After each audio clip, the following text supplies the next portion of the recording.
Hello everyone. Biology की series का जो हमारा टॉपिक चल रहा था उसको हम आगे कंटिन्यू करते हैं और उसमें अब हम इनर ईयर पढ़ेंगे। तो इनर ईयर में क्या आ जाता है? लेबिरिंथ। हम इनर ईयर को लेबिरिंथ भी बोलते हैं। उसके अंदर दो पार्ट्स आते हैं, एक होता है सेमी सर्कुलर कैनाल और एक कोक्लिया। सेमी सर्कुलर कैनाल से ये इतना हो गया और कोक्लिया ये कॉइल्ड पोर्शन हो गया। उसके अंदर राउंड विंडो भी आ जाती है जिसमें मिडल ईयर आके ओपन होता है। ये यहाँ पे ये राउंड विंडो होता है और एक स्पाइरल ऑर्गन जिसे ऑर्गन ऑफ कोर्टाई भी बोलते हैं, ये इंटरनल पोर्शन होता है, इसके अंदर में प्रेजेंट रहता है, जिसके अंदर सेंस ऑर्गन्स प्रेजेंट रहते हैं। अब आ जाते हैं लेबिरिंथ के बारे में थोड़ा डिस्कस करते हैं। लेबिरिंथ क्या है? ये एक कॉम्प्लेक्स सिस्टम है ऑफ कम्युनिकेटिंग चैम्बर्स का। इसके अंदर एक कॉम्प्लेक्स सिस्टम रहता है कम्युनिकेटिंग चैम्बर्स का। उसमें क्या है होता है, दो पार्ट्स होते हैं, एक ओसियस लेबिरिंथ और एक मेम्ब्रेनस लेबिरिंथ। ओसियस लेबिरिंथ में क्या होता है कि बोनी कैनाल्स होती हैं टेम्पोरल बोन में, और मेम्ब्रेनस लेबिरिंथ में सिमिलर शेप ही होता है ओसियस लेबिरिंथ का, और ये पाया जाता है ओसियस लेबिरिंथ के अंदर में। मतलब क्या है कि जैसे अगर मैं कहूँ तो ये जैसे बोनी लेबिरिंथ हो गया ये वाला, तो इसके अंदर क्या होगा, इसके अंदर मेम्ब्रेनस लेबिरिंथ पाया जाएगा। Fluid between labyrinth is called perilymph walls of the bony canal. ये थोड़ा गलत लिखा हुआ है, इसमें क्या मतलब है कि जो ये बोनी लेबिरिंथ हो गया और मेम्ब्रेनस लेबिरिंथ हो गया, इनके बीच में जो फ्लूइड प्रेजेंट रहता है उसे पेरिलिम्फ बोल दिया जाता है, और जो फ्लूइड जो फील्ड रहता है, fluid field between with in membranes is called endolymph, और जो मेम्ब्रेनस लेबिरिंथ के अंदर प्रेजेंट रहता है उसे एंडोलिम्फ बोल दिया जाता है। अब सेमी सर्कुलर कैनाल्स और कोक्लिया के बारे में थोड़ा डिस्कशन करते हैं क्या होता है। सेमी सर्कुलर कैनाल्स क्या हैं? ये पार्ट ऑफ लेबिरिंथ के ही पार्ट हैं। इनमें क्या रहता है, प्रोवाइड सेंस ऑफ इक्विलिब्रियम। इनके अंदर कुछ स्ट्रक्चर्स प्रेजेंट रहते हैं जो कि इक्विलिब्रियम मेंटेन करने में हेल्प करते हैं। अगला है कोक्लिया। ये फंक्शंस इन हियरिंग, मतलब ये हियरिंग में हेल्प करता है। और जो सेमी सर्कुलर कैनाल से वो बॉडी का इक्विलिब्रियम मेंटेन करने में कर रहे थे। कोक्लिया में क्या होता है, has bony core and thin bony self that winds around the core like the threads of a screw. मतलब क्या होता है, इसमें एक ऐसा स्ट्रक्चर रहता है जिसके किनारे ऐसे कॉइल्ड हो जाता है। ये has bony core and thin bony self that winds around the core like the threads of a screw. Shelf divides the osseous labyrinth of cochlea into upper and lower compartment. मतलब क्या है कि जो self रहता है ऐसे type का, ये डिवाइड कर देता है एक अपर चैम्बर में और एक लोअर चैम्बर में, कुछ इस तरह का। तो इसमें अपर कंपार्टमेंट को स्काला वेस्टिबुली बोल दिया जाता है और नीचे वाले को स्काला टेम्पनी। अपर कंपार्टमेंट का नाम स्काला वेस्टिबुली हो गया और लोअर कंपार्टमेंट का नाम हो गया scala tympani. Leads from oval window to apex of spiral. ये कहाँ से जाता है, ये ओवल विंडो से स्पाइरल के एपेक्स तक जाता है। और लोअर कंपार्टमेंट जो है ये फ्रॉम एपेक्स से राउंड विंडो की तरफ जाता है। जो एपेक्स होता है जहाँ से स्टार्टिंग होती है वहाँ से राउंड विंडो की तरफ जाता है, और जो स्काला वेस्टिबुली है ये एपेक्स से ओवल विंडो की तरफ जाता है। अगर हम कोक्लिया के बारे में थोड़ा डिटेल में बात करें, क्या होता है, इसमें राउंड विंडो रहती है जिसमें आके मिडल ईयर ओपन होता है। ये ओपनिंग होती है in the wall of inner ear. ये नीचे वाला पोर्शन जो है राउंड विंडो होता है यहाँ पे, कोक्लियर डक्ट्स। अब कोक्लियर डक्ट्स क्या होती हैं, पार्ट ऑफ मेम्ब्रेनस लेबिरिंथ। जो मेम्ब्रेनस लेबिरिंथ था हमारा उसका ही पार्ट है cochlear duct. Lies between two bony compartment and ends as a closed sac at the apex. ये क्या होता है, मतलब जो अभी हमने स्ट्रक्चर बनाया था ऐसे,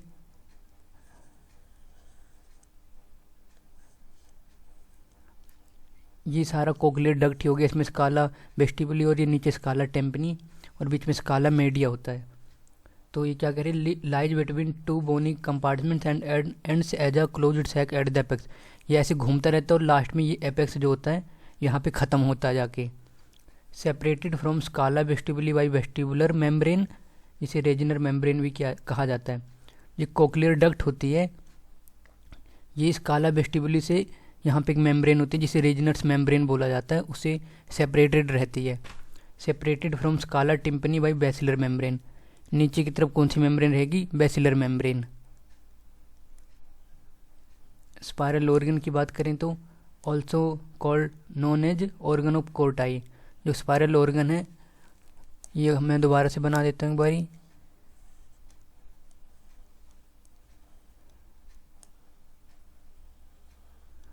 ये पूरा स्ट्रक्चर ऑर्गन ऑफ कोर्टाई कहलाता है। यहाँ पे जो मेम्ब्रेन्स हैं, ये वाली एक कौन सी थी, एक रेजिनस मेम्ब्रेन थी और एक बैसिलर मेम्ब्रेन थी।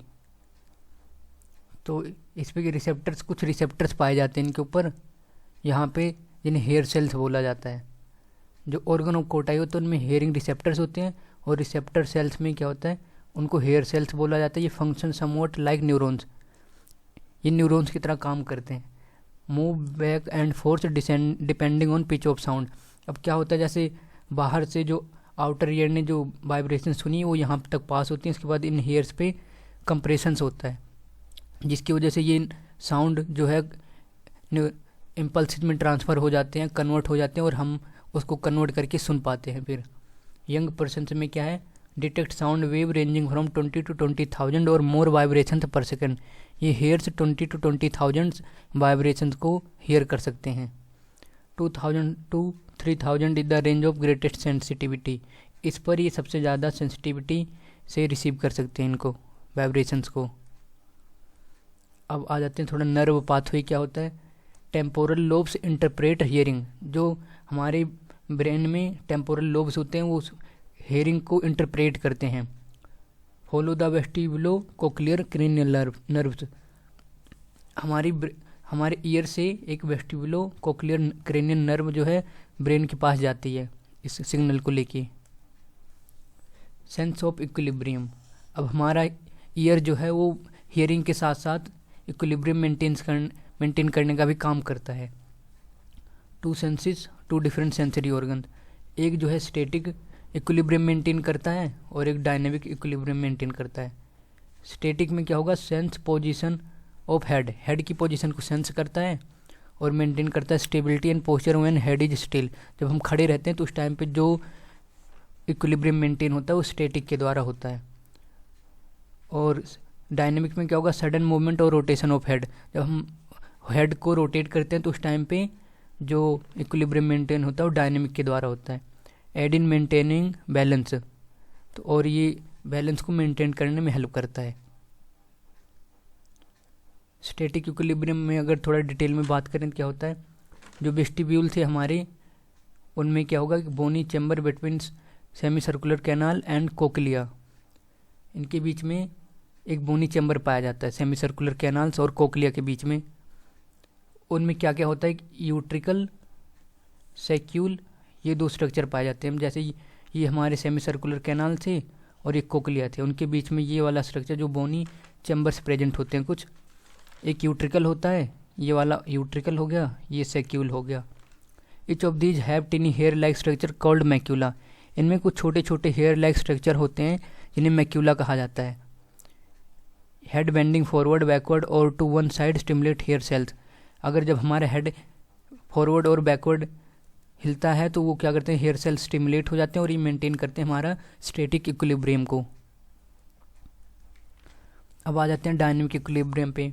इसमें क्या होंगे, इसमें organs are the 3 semi circular canal, जो 3 सेमी सर्कुलर कैनाल्स हैं वही हमारी बॉडी का डायनेमिक इक्विलिब्रियम मेंटेन करती हैं। इनमें क्या होगा, इसमें एम्प्यूला आ जाता है, जो एम्प्यूला स्ट्रक्चर होता है अभी बताते हैं क्या होता है। House is sensory organs called crista ampullaris contains a number of sensory hair cells and supporting sales.